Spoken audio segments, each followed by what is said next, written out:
Greenland will vote in a general election on Tuesday, seen by some locals as a historic chance to free themselves from Danish rule, at a time when U.S. President Donald Trump has offered to invest billions of dollars if they join the United States.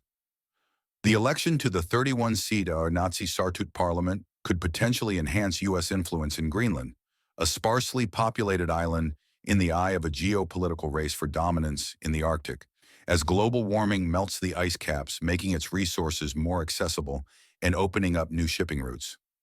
China and Russia have intensified military activity in the region, with the United States striving to keep pace. Greenland, a Danish territory since 1953, is 3 times the size of Texas, but with a population of 57,000. The island gained some autonomy in 1979 when its first parliament was formed, but Copenhagen controls foreign affairs, defense, and monetary policy and provides just under $1 billion a year to the economy. The local government gained more autonomy in 2009, including the right to declare full independence through a referendum, though has not done so on concern living standards would drop without Denmark's economic support.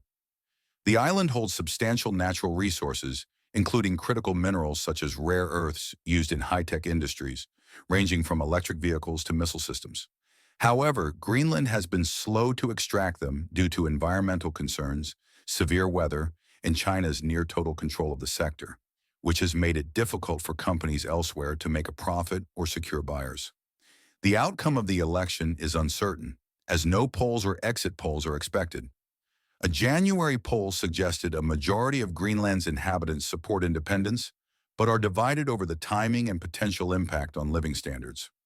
Since coming to office in January, Trump has repeatedly expressed interest in acquiring Greenland, rekindling a theme from his prior administration, saying the island is vital to U.S. security interests.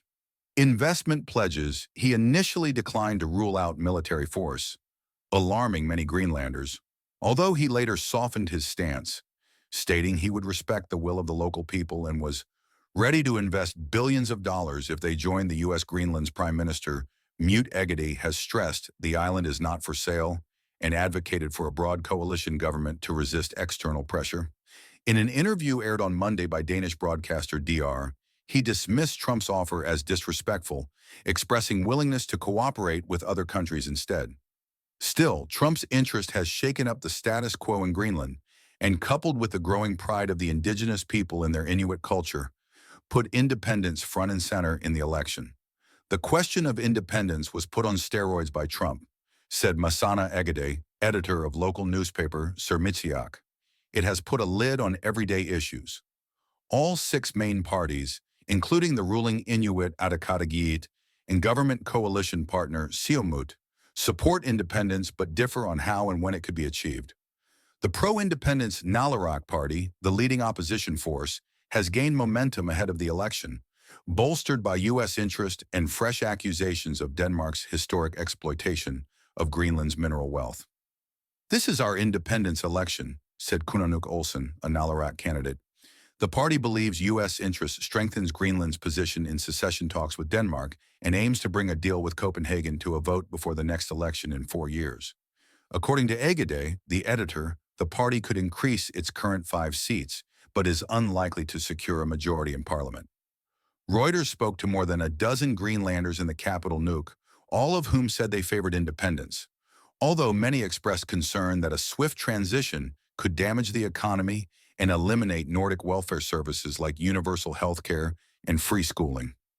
Greenland relies on Denmark for about half its state budget,